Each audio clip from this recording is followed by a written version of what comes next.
Good morning. This is the April 4th meeting of the Senate Finance Committee. Committee is in order. We have a quorum present. We're going to start with House File 62. Sarah Kupec, we had been told we should fold this into the omnibus bill where the funding for it is being carried, but now I see we have the House file, so maybe we'll pass it out and, if the committee so desires. And welcome to the Senate Finance Committee, and please go ahead and present the bill. Thank you, Senator Marty. Thank you, members of the committee.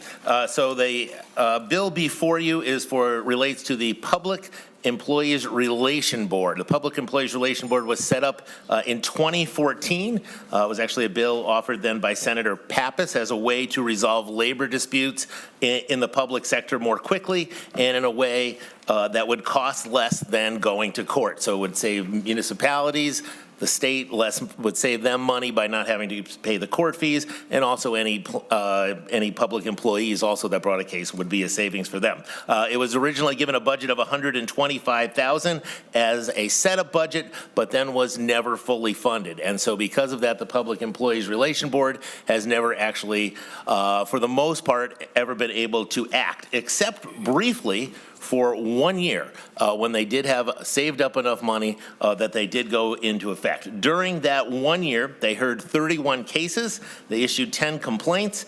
3 went to hearings, and 7 were settled. The remainder were withdrawn, dismissed, or sent to arbitration.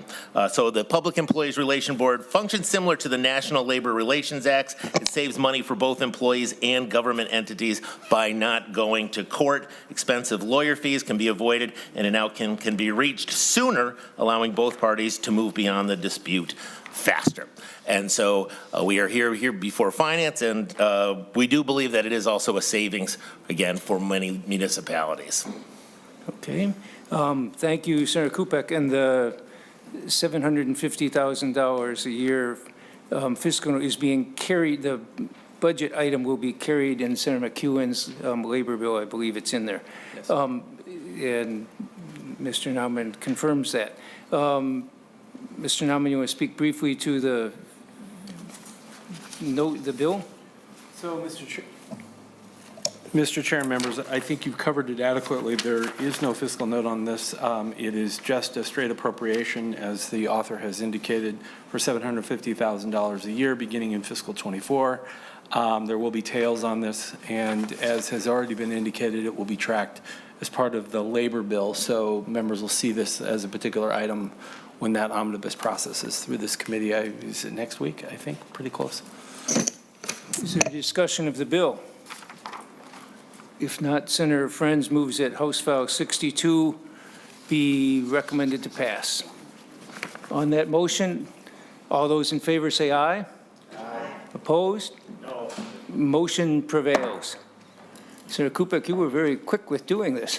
Thank you, Mr. for coming to the committee. And also I will say to Senator Pratt's donut comment, I'm sorry I did not bring donuts, but I will always be happy to give free weather information anytime. What's going to happen today?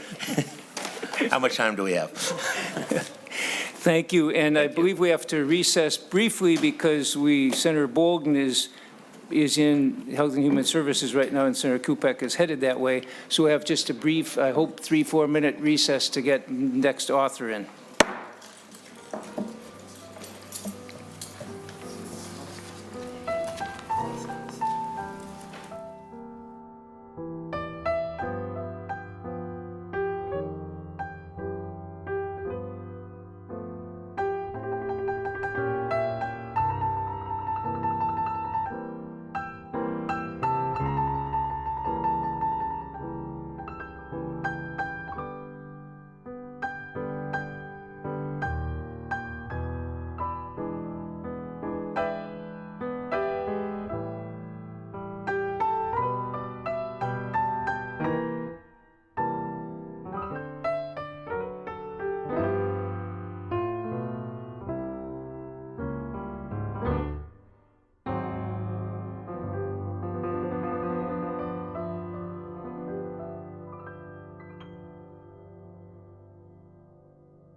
This meeting of the Senate Finance Committee will come back to order.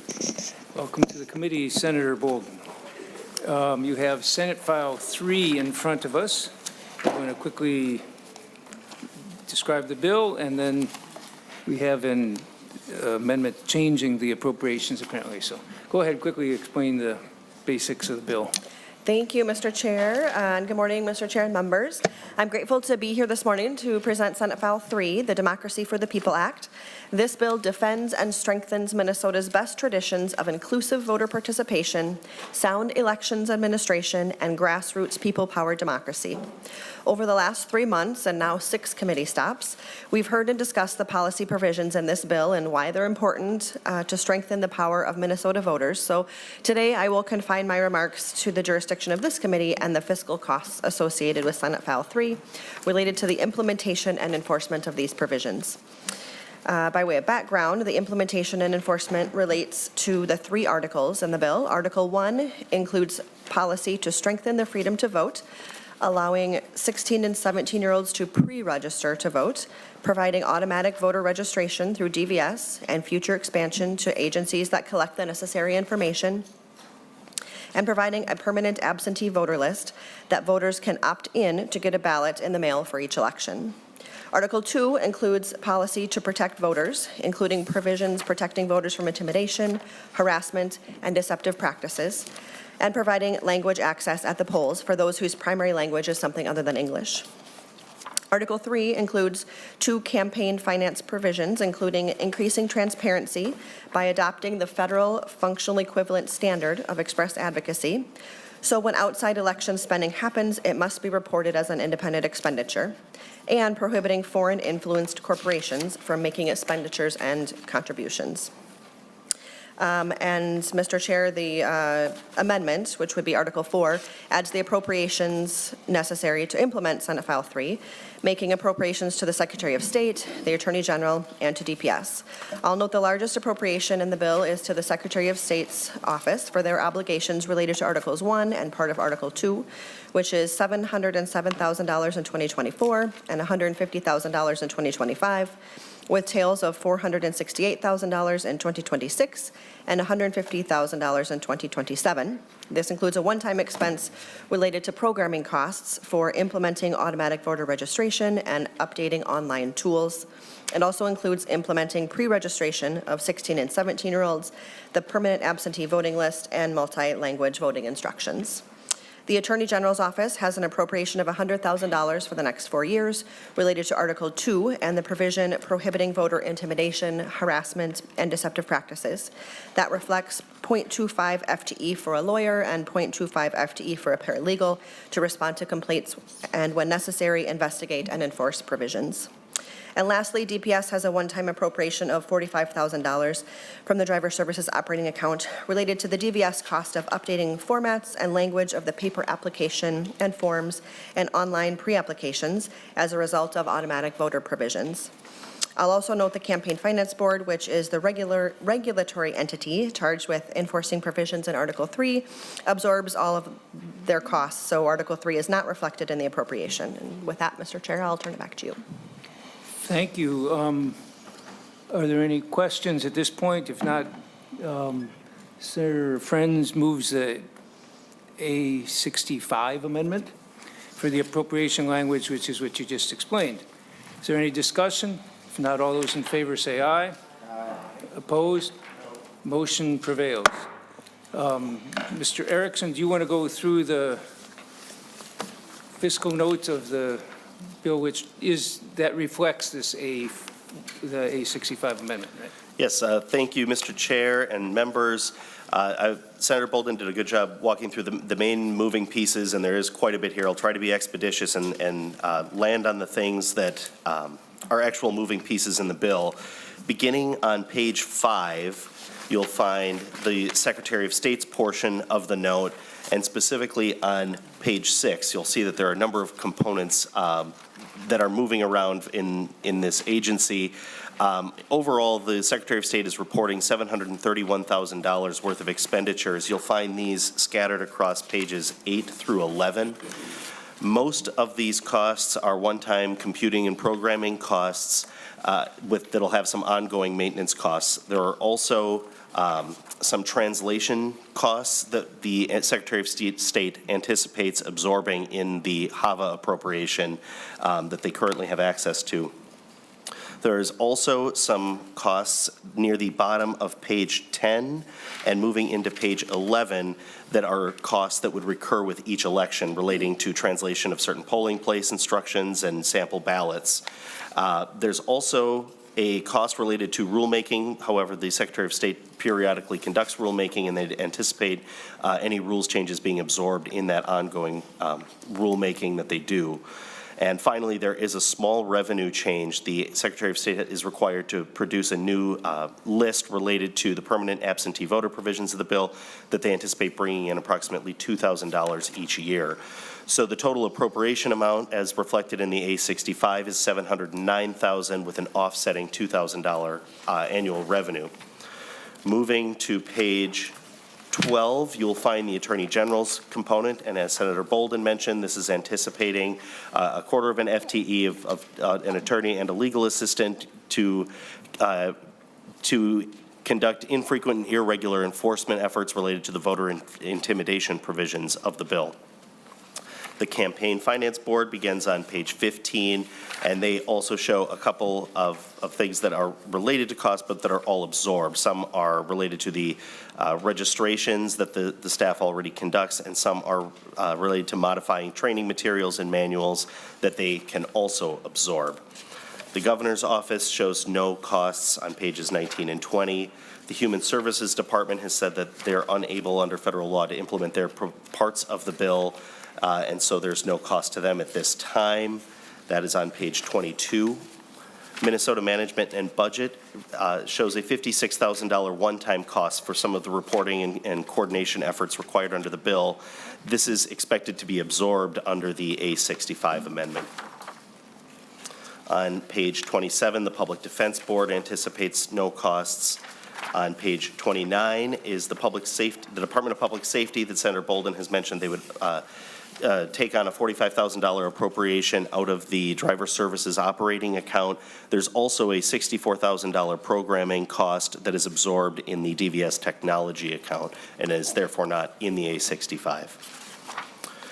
The Revenue Department shows no costs on pages 33 and 34, nor does the Sentencing Guidelines Commission on 35 through 37. And finally, the Supreme Court also shows no costs on 38 to 40. And I think that takes us through the fiscal note unless anybody wants to ask more specific questions that I glided over.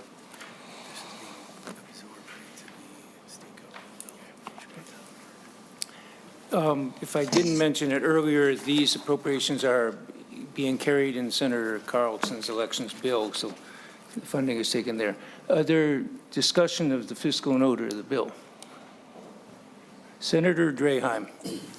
Thank you, Chair Marty. On the DHS part of the bill, it seems to me like there'd be some privacy issues there with sharing information. Is that been vetted, and is that legal? I guess would be my question to the author. Senator Boldon. Thank you, Chair Marty. Thank you, Senator Draheim, for the question. I will note that this bill has been through the Judiciary Committee, so we had many conversations there about data and privacy. And also, yes, all the provisions in the bill are legal. I will also note, as was mentioned, the pieces related to DHS will not be implemented immediately until there is federal, some of those pieces require federal approval, which is not yet in place. So until it is, those pieces will not be happening. Senator Draheim. Thank you. And then my next question has to do with the ownership of publicly traded companies. You know, I used to follow that quite intensely, that area.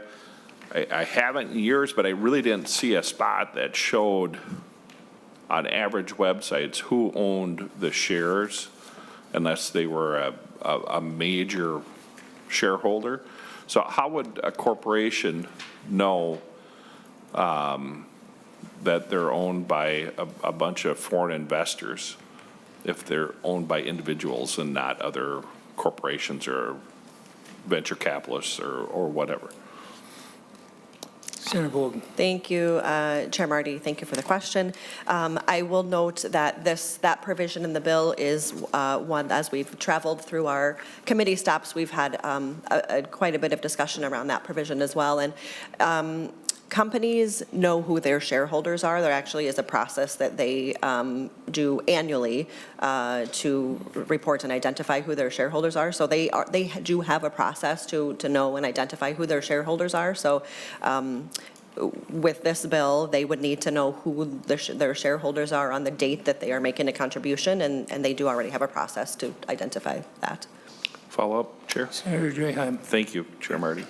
But the ownership changes daily or hourly or by the second. It would be impossible for a corporation to know its ownership makeup at any one given second when decisions like that are being made. And I just don't see how it can be enforced. You know, if they do an annual report, yeah, that's one thing. But decisions aren't made on an annual basis or at one day a year. So I don't see how that's workable.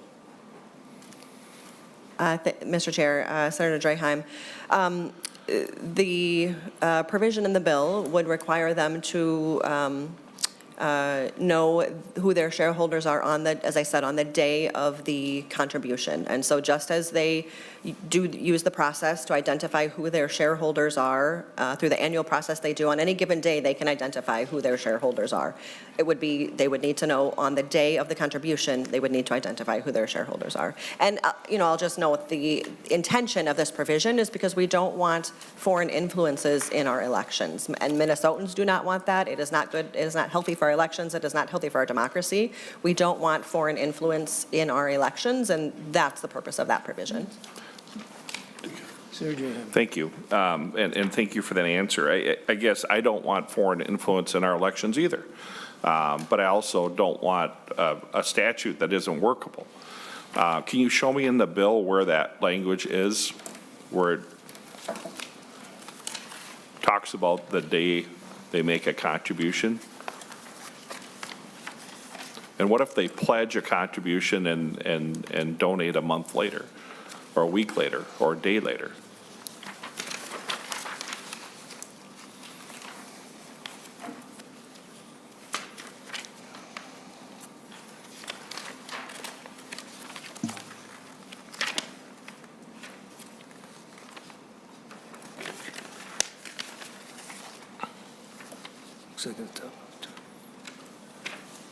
Looks like the top, page 25, Senator Draheim. Thank you, Chair Marty.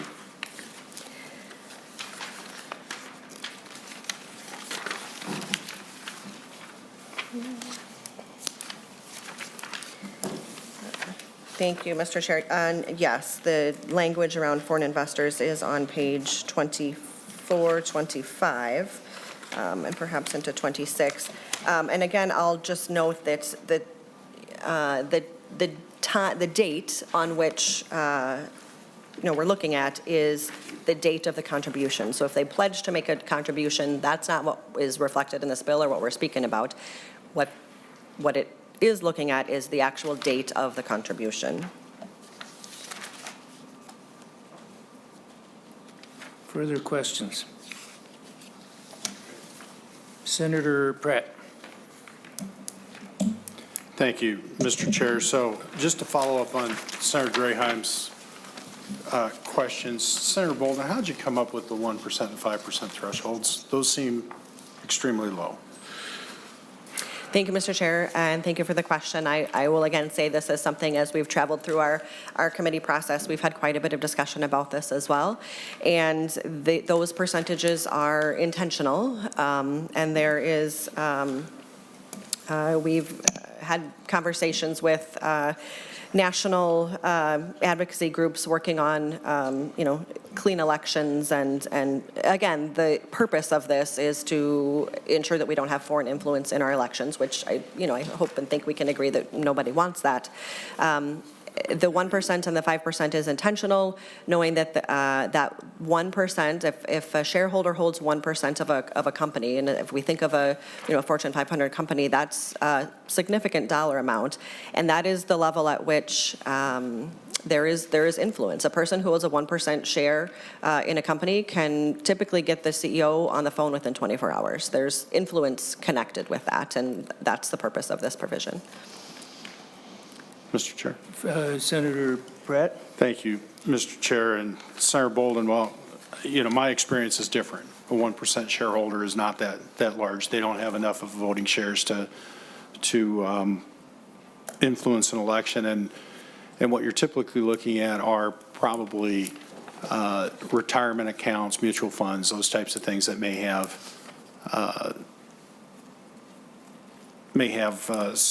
from other countries. And I guess my question to that is look, nobody wants to have foreign influence in our elections, right? We can agree on that, and let's not gaslight that issue anymore. The question is, right, this was a recommendation from the Center for American Progress, and it really isn't based on data, as far as I can tell. And I guess that's what I'm trying to get at is how did we come, I mean, you mentioned national groups, and the one I found was Center for American Progress. How did you, as this has traveled along, what changes have you made? Have you talked to the investor community about whether or not these are the right thresholds? Because again, I mean, we have a governor that's encouraging foreign investment in our state. We already have laws on the books that say corporations can't make direct contributions to any of us along the way. 1%, 5% certainly isn't enough of a voting block to influence the decisions of a company. I'm just asking, where did these thresholds come from? Thank you, Mr. Chair, and I appreciate this conversation. And so, again, I'll just reiterate, we have had much discussion about these thresholds, and they were chosen intentionally. And respectfully, I appreciate that perhaps your experience is different, but there is data and evidence to show that, those who hold a 1% share in a corporation do have influence.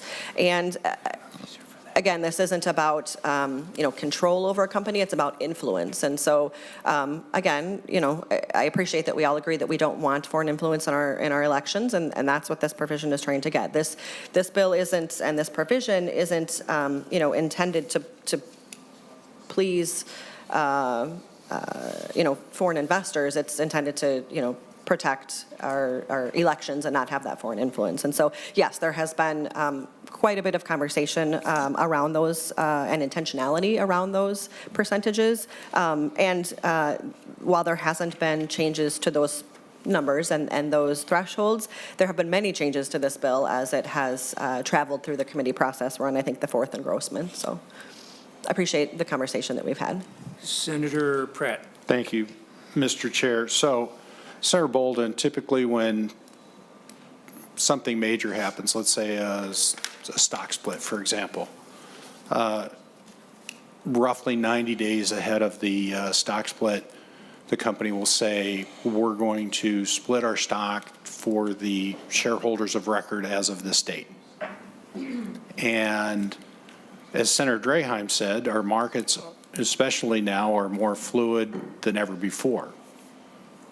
So presumably, let's say a company goes out and they say, okay, well, we think we match this threshold, and Minnesota is going to be probably on the extreme end, because I'm not aware of other states that have these tight of thresholds. And a foreign national buys, let's say, I'm just throwing out rough numbers, right? Let's say 3M has 2 million shares outstanding and somebody buys 20,000 shares of 3M on that day. How is the and understanding they can't contribute to us today, so I'm still struggling to figure out where the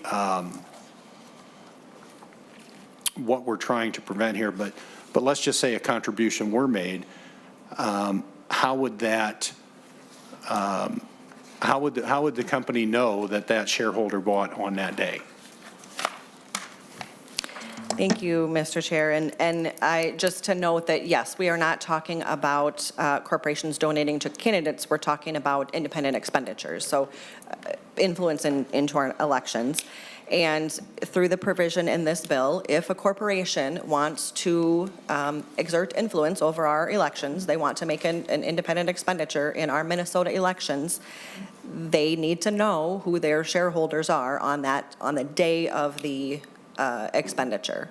And as I said, they all have a process that they can identify who their shareholders are. If they want to spend money in our elections, they need to identify who those shareholders are, and if they, are above that threshold, are not able to do so. And just to note, the process for this is that when they do that, they'll have to just attest that that they are, do not have meet that criteria of foreign influence. Again, for the purposes of none of us want that in our elections. Further discussion. Senator Draheim. Couple things, Chair, if I could. Senator Boldon, on subsidiaries, a lot of times a big corporation will have a partnership with a foreign company and might own half or 49% or 51% in another entity or a factory. How does that flesh out in your proposal here?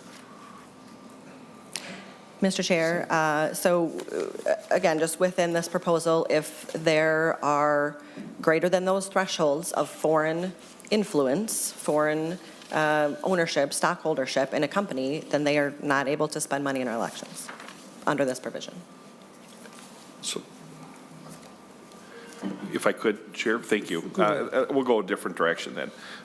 So last year, the Security and Exchange Commission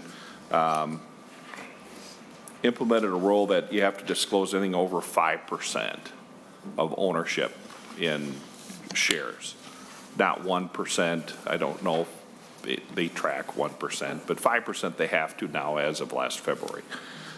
So I guess I would like a oral amendment to change that 1% to 5%. And I think you would accomplish the same goal that you're trying to accomplish. I just don't think 1% is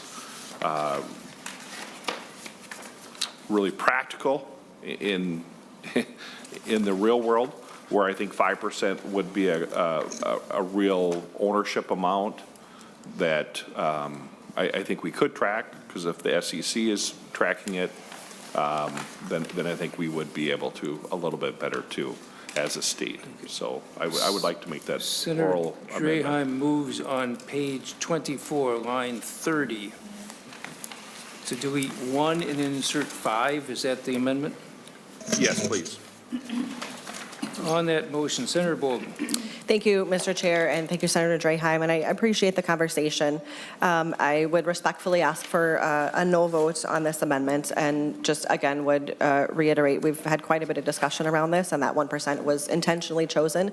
You know, someone who owns a 1% share in a corporation does have influence, and that is what we are trying to avoid.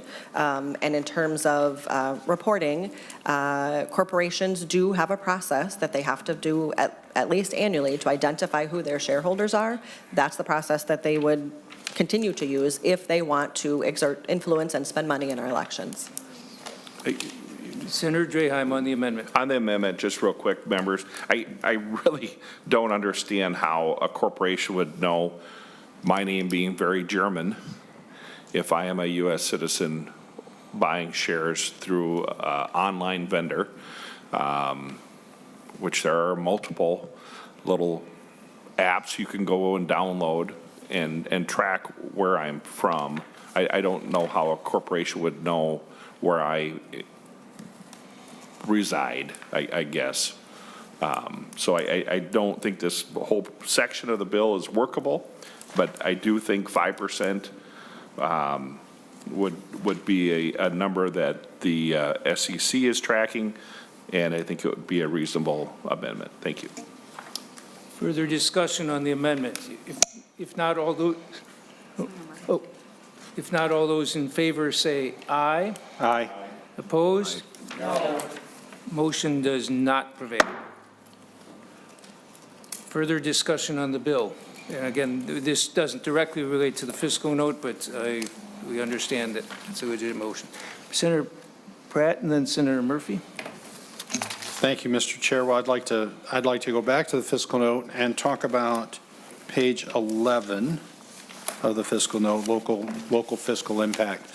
Senator Boldon, the fiscal note essentially says that there are a number of costs here that would influence our local governments, particularly counties, in management of elections. Can you show me in the bill where we are covering those costs, or do you have an estimate of what those costs might be?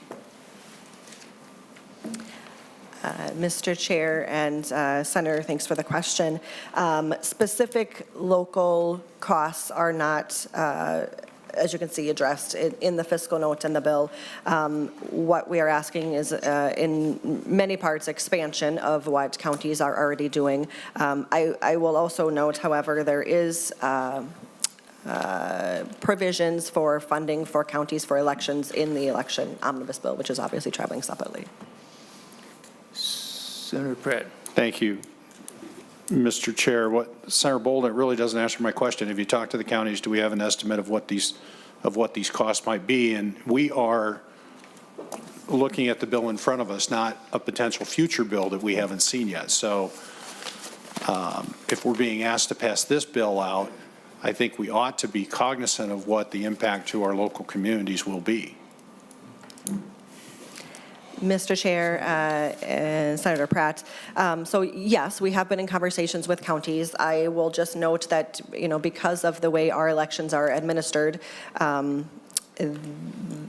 I don't have a number for every specific county. However, I will also note that in addition to, some costs associated with provisions in this bill, there also will be savings to counties through provisions in this bill.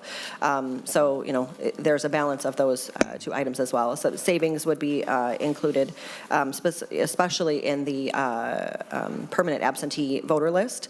Right now, counties are, people who are on that list, counties are mailing them an application for a ballot for each election. Through this provision, there will be a true permanent absentee voter list, and instead of having to mail an application and then a ballot, they will just be mailing the ballot, and so we'll save half of the mailing. So in addition to some spending, there also is savings. Further discuss, Senator Pratt. Thank you, Mr. Chair. So Senator Boldon, an elderly person signs up for a permanent absentee ballot and passes away. Is it the county or the Secretary of State that's going to be going back and correcting the voter roll to make sure that live ballots aren't sent to a deceased person? Mr. Chair, Senator Pratt, the same way that works now would be the same way that it works into the future. So it is the county in collaboration with the Secretary of State's office. The Secretary of State's office, verifies and validates and keeps up those voter rolls, and the counties are the ones who, administer our elections. Thank you, Mr. Chair. Well, Senator Boldon, I'm concerned that we haven't done a very good job through the Secretary of State's office of maintaining those voter rolls along the way. And if that were, and in that case, and we're just sending out a live ballot to someone who moved or someone who passed away, there seems to be no connection where if you've got a application process, there's some intentionality to it. We haven't talked about the impact to counties on providing interpreters. We haven't talked to counties about the expense of extended early voting, which aren't contemplated in this bill. And I have a real concern that, Mr. Chair, we are going to be, just like so many of the bills that we've seen, putting the burden on our local cities, counties, and school districts to manage this process and effectively implementing a property tax increase on local residents. And we just brush our hands of it. It's not our problem. I guess that's what we've seen in this bill. That's what we've seen in other bills. Senator Draheim. Thank you, Chair. Senator Boldon, on the absentee ballots, have you talked to the townships on their role in the absentee? They're the ones that run the elections in rural Minnesota. Thank you, Mr. Chair. Thank you, Senator Draheim.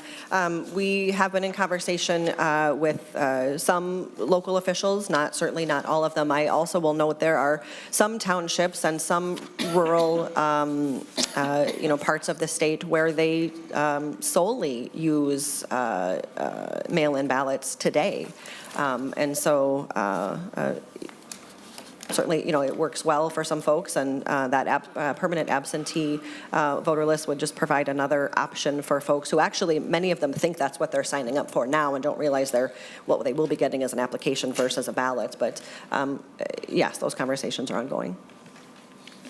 Senator Draheim. So I heard that you didn't specifically talk to townships, and at the end you said the conversations are ongoing. I just want to point out to the committee members that in my area, it's almost all mail-in ballots. And I have lots of townships throughout my 7 counties that's their only option. And I hear every election about ballots that are mailed to them to dead relatives, or one of the adults in the house doesn't get a ballot. So I am really nervous about having a master list someone checks, that we mail a ballot out without verifying anything, and the voter rolls are not accurate.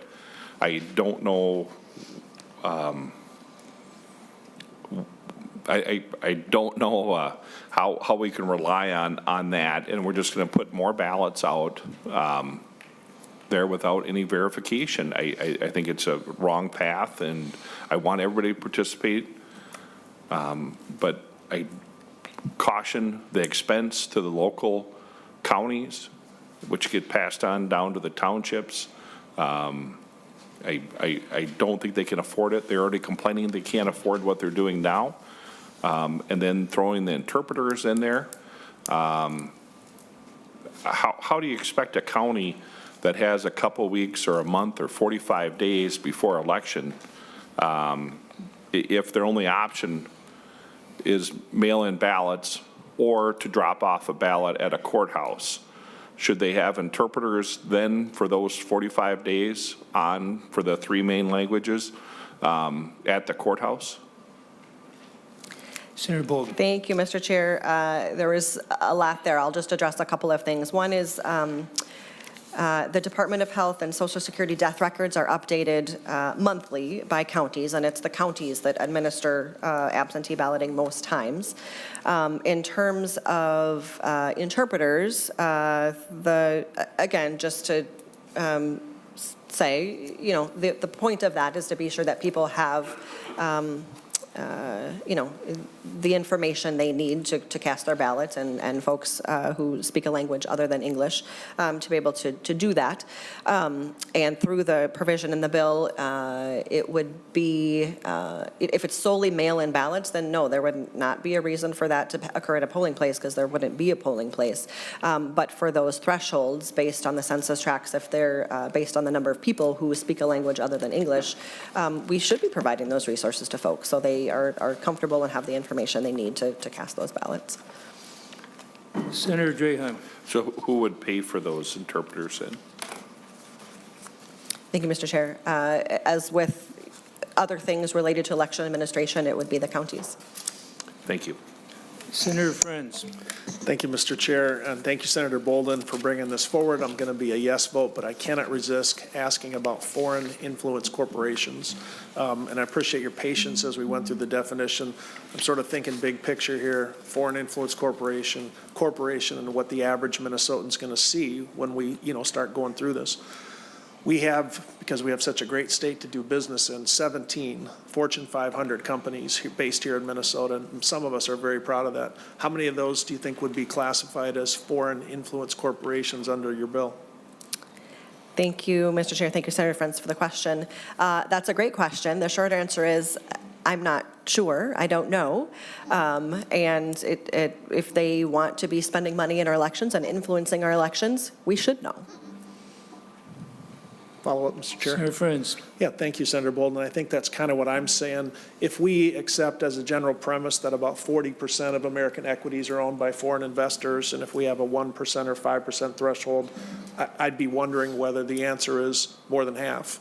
And as we're working for the average Minnesotan to have access to the ballot, and as we're watching the finance part, Mr. Chair, just throwing out there that if foreign influence corporation starts to be, just as an example, General Mills, I think the average Minnesotan's going to say, okay, tell me a little bit more about that. It starts to sound more like corporations as a whole rather than the foreign influence. And Senator Pratt and Senator Draheim are a lot nicer than I am, as always. The boards of these corporations are elected by the shareholders on the date of record. And so it's the boards of directors that act as the voice. And so those decisions are often made. While it's true a foreign investor can probably get the CEO on the phone, the CEO is an employee of the corporation and by extension the board. And so looking forward to working with you on the bill as it goes forward and appreciate a lot of the stuff in the bill. I think that part of it and foreign influence probably worth all of us in the body taking a look at as we go forward. Thanks, Senator Boldon. Thank you, Mr. Chair.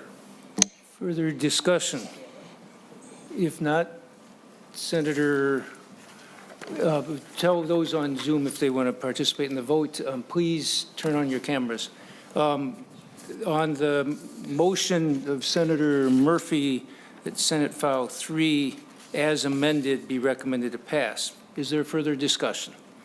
If not, all those in favor say aye. Aye. Opposed? No. Motion prevails.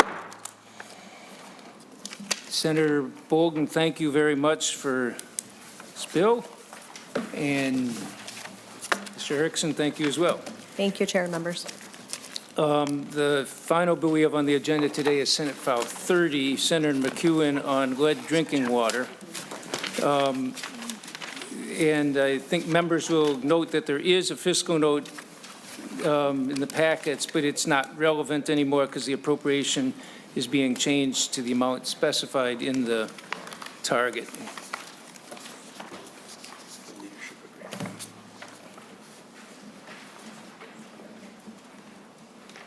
Senator McEwen, welcome to the committee. Thank you.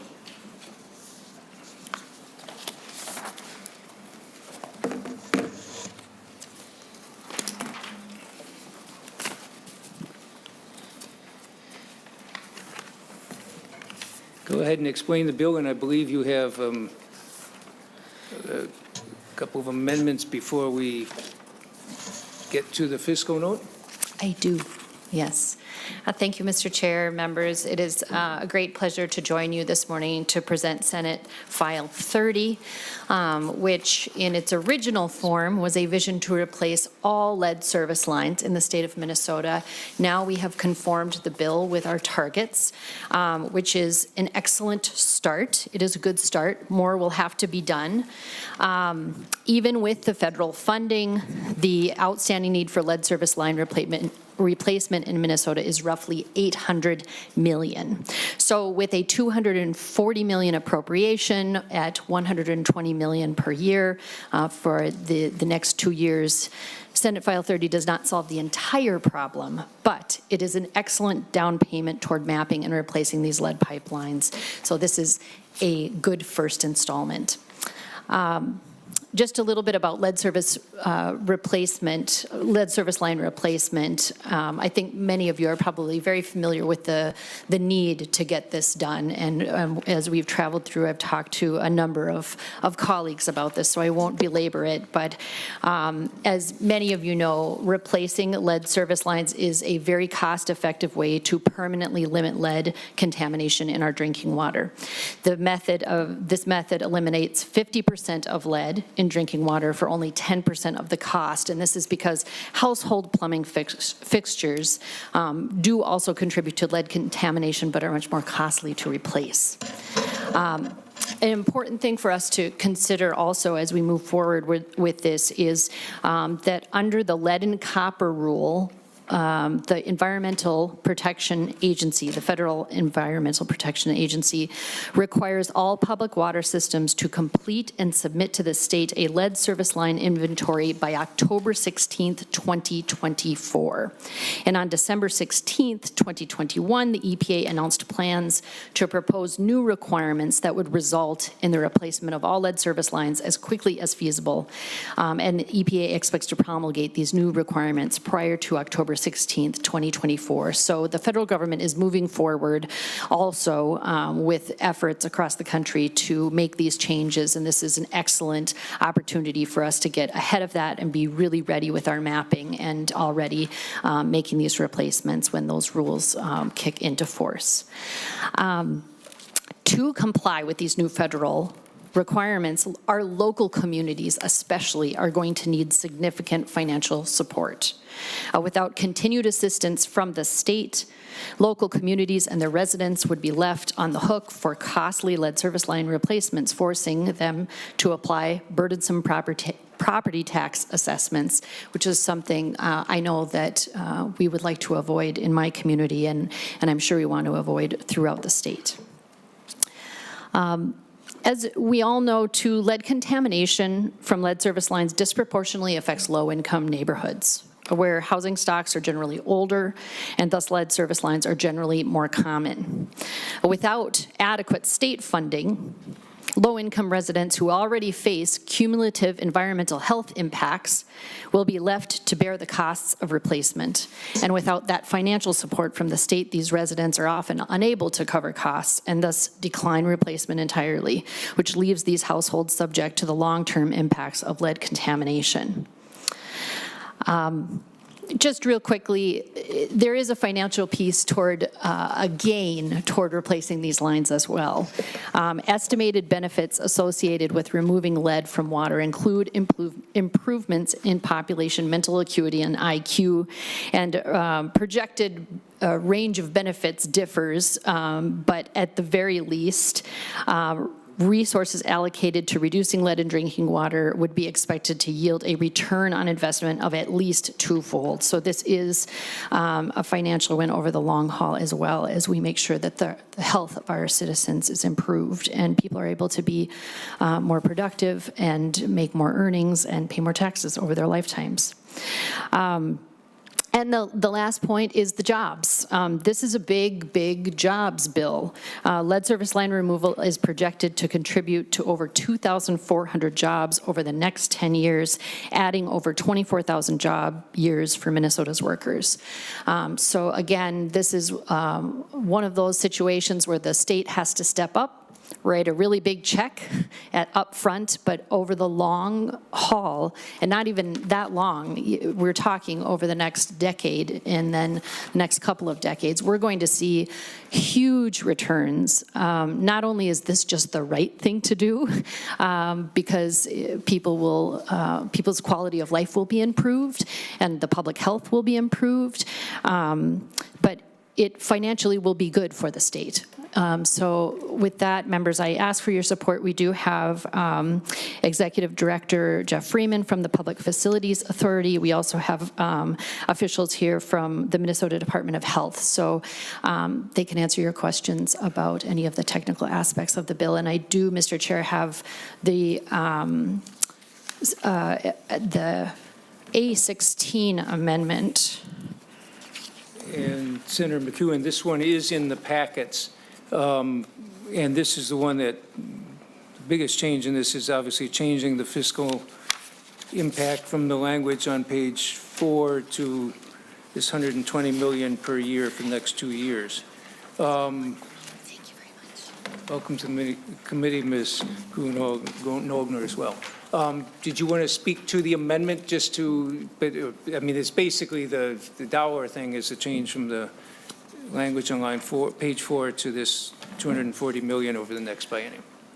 Mr. Chair and members, I'm just here for support on the fiscal note. Okay. Mr. Chair, if I might also, the A16 also, you'll notice that in lines 1.2 through lines, let's see here. Well, essentially, everything before the effective date changes there is an effort to address some of the concerns that were brought up in previous committees, and that is to really focus in and make sure the statute recognizes the importance of prioritizing the changing of these change out of lead service lines, particularly where children under the age of 5 are going to be most directly affected. And of course, that's backed up by science. That is the population of our people who are going to be most negatively affected by having lead in their systems. So that made a lot of sense to me and to all of the stakeholders to see if we could change some of that language and criteria to make sure that as municipalities are putting together their plans for this lead service line replacement, that that focus on the children taking priority would be an integral part of that plan. Good. One question, the federal funds we're getting 200 million? That's an excellent question, Mr. Chair. That is the number that I understood when we had the original bill at 800 million, and I do not know if that is the same now. Do you have that? Okay, it sounds like we have an answer for that. Thank you. Mr. Chair and members, yes, that's correct. Just over 200 million over the course of 5 years, so about 43 million a year. So, Mr. McEwen or Ms. Nogner, so this 240 plus that 200, somewhere roughly half of the way to getting the job done at current estimates of the cost, or? You go ahead. Thank you, Mr. Chair. I would say, yes, that is my understanding. And so the original estimate that the stakeholders had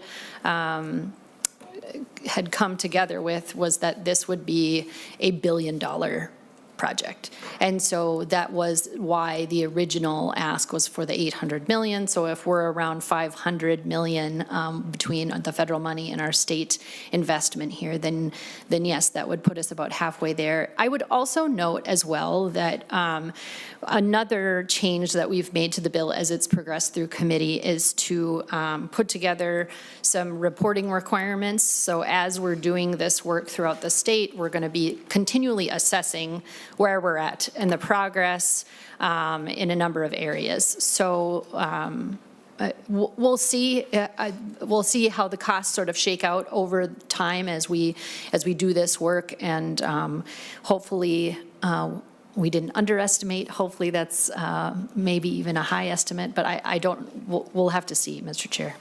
Thank you. Senator Murphy moves the A16 amendment. Is there further discussion?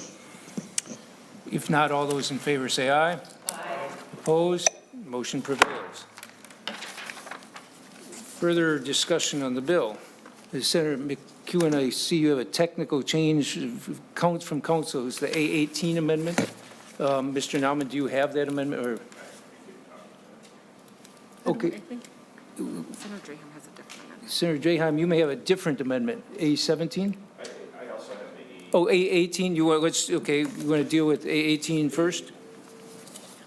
That's the technical amendment, Chair, the A18. We it's don't have just- that in our packets. Senate Council can It hand was it out. something Go ahead and that explain it well. Here's- the staff found, I think right before coming to the floor here, or to the hearing, on line 1.9, insure, should be insure. So we have changed that in other bills before.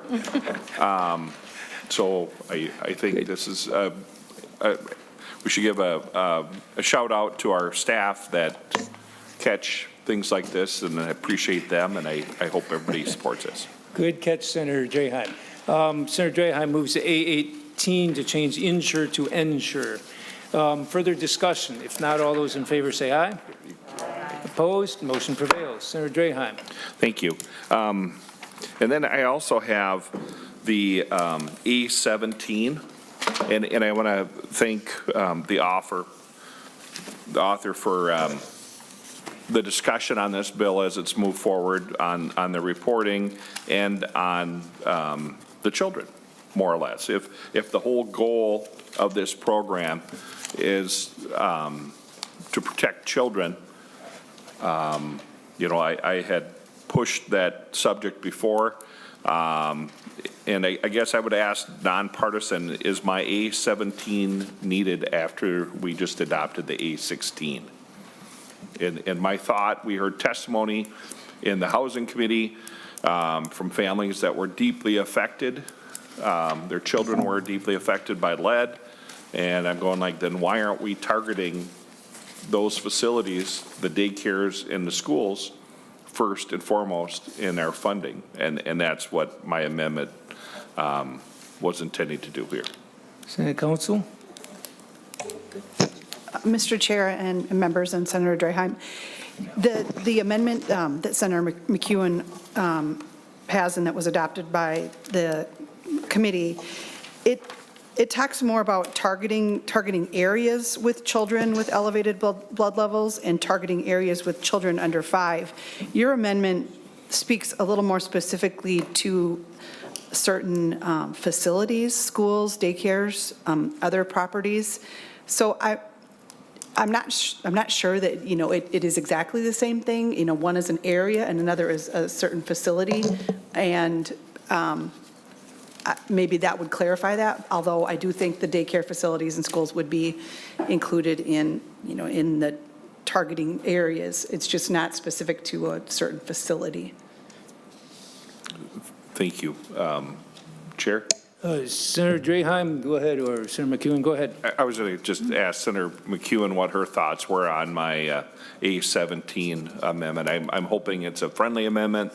You know, the whole goal is to protect kids, and I think my amendment addresses that and makes sure it's clear to the local communities that will be doing this work that they should protect kids first. Thank you, Mr. Chair. Thank you, Senator Draheim. I'd like to hear from our agency officials about the approach. I know that after we had our committee hearing and we had some discussion about what are the best ways to make sure that children under 5 are brought to the front of the line, as it were, in terms of the lead service line replacement. We're just talking together about some procedural issues about how that happens and making sure that we're not cutting off our nose to spite our face. For example, in certain instances, a municipality might have a plan to replace those service lines that is going to be done faster on the whole with a plan that they have in place, whereas if they went and targeted a certain area, it would prolong the entire replacement. There's some, as I understand it, speaking to the officials, there's some different factors that complicate it a little bit. So I don't want to mess around with language that would actually inadvertently, not purposefully, but create a situation where the agencies, where it's not as efficient as it should be, and it's not happening as fast as it should be overall because we put something in statute that sort of makes it longer. So I would like to hear with them, but from them, but Mr. On that, is there somebody from Department of Health here, or? Yes. And if I may, Mr. Chair, it does also appear that, and perhaps council can correct me if I'm wrong, but it looks almost as if this amendment has sort of two sections. One, like the first half through line 1.9 of, well, no. I'm a little bit confused about how this works. Anyway, about the first half having to do with putting that additional language in, and then the second half going to that reporting. And in terms, Senator Draheim, that reporting feature, I don't see any problem with adding that unless I hear differently from the officials. I think that adding that information into the reporting requirement makes a lot of sense. But that first piece, I just want to hear from the officials. Go ahead. Please identify yourself and go ahead. Thank you, Chair. My name is Chad Colstead. I'm the supervisor of the infrastructure unit at the Department of Health.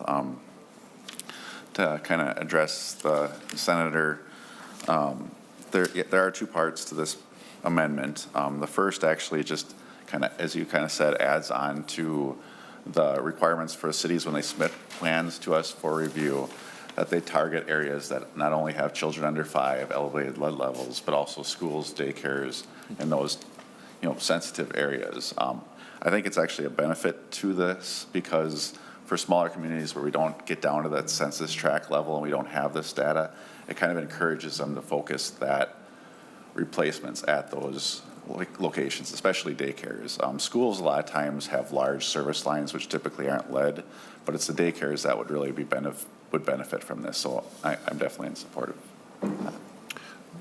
Chair, if I could. Senator Draheim. Thank you. And the only daycare facility is a little vague. I don't know if we need to tighten that up as we move to the floor. Senator McEwen, I don't know if there's more statute or language in statute that would be more precise on that, but I just think if the whole goal is to protect kids, I think this is a good amendment to do it, and I hope everybody takes it as a friendly amendment. Senator McEwen, you were saying that this is sort of two parts, the amendment. Mr. Kolstad, do you have comments on anything? You were commenting on the first paragraph of the amendment particularly, or? Yes, Mr. Chair. I was just basically commenting on the first paragraph. The second part of the bill is just the reporting requirements. That shouldn't be a problem, as we're kind of developing the systems are developing their lead service line inventories. They can easily document which locations are schools, daycares, et cetera. So.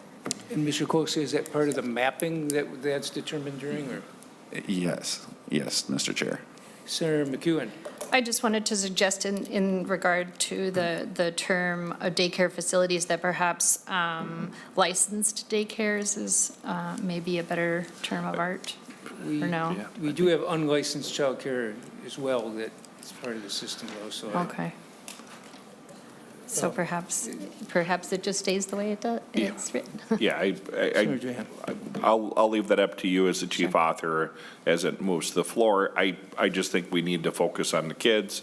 I think this does it, and maybe will help guide the municipalities on who they hit first. So, thank you. Thank you. Does this amendment engross correctly right now after we change some other language? Mr. Chair, members, it is drafted to the on line 1.1, it should say Senator Draheim moves to amend the SCS 0030A16.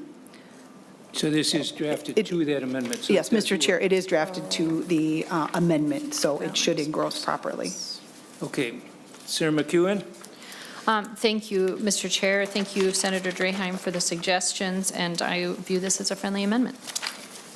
Is there any further discussion on it? It's clear what we're doing here. Okay. If not, all those in favor of the A17 amendment say aye. Aye. Opposed? Motion prevails. On the bill as amended, further discussion. If not, Senator Murphy moves that Senate File 30 as amended be recommended to pass. And Senator, and this one was a separate target because it was convoluted which committees it was, and this does conform with the target. Mr. Chair, if I might be, I know you're moving to a vote. I'll just clarify that the A16 amendment contains the appropriation, and there is a little bit unusual language. The money is made available, is one time, but it is available until June 30th, 2033. So it's a 10-year maturation of the money. This is part of the state working through the one-time nature of the budgetary balance. And it will still likely, undoubtedly require more funding to complete the transition. Further discussion on the motion? Those on Zoom, please turn on your cameras if you're voting. All those in favor say aye. Aye. Aye. Opposed? Motion prevails. Ms. Grunwald-Nogner, happy birthday tomorrow. Mr. Chair, thank you. And with that, for the schedule for the next week, this is tentative because things are changing quickly. We have Senate is in break on April 10th, and beginning Tuesday, the 11th, tentatively, we would take up 2 bills on that day, agriculture and housing.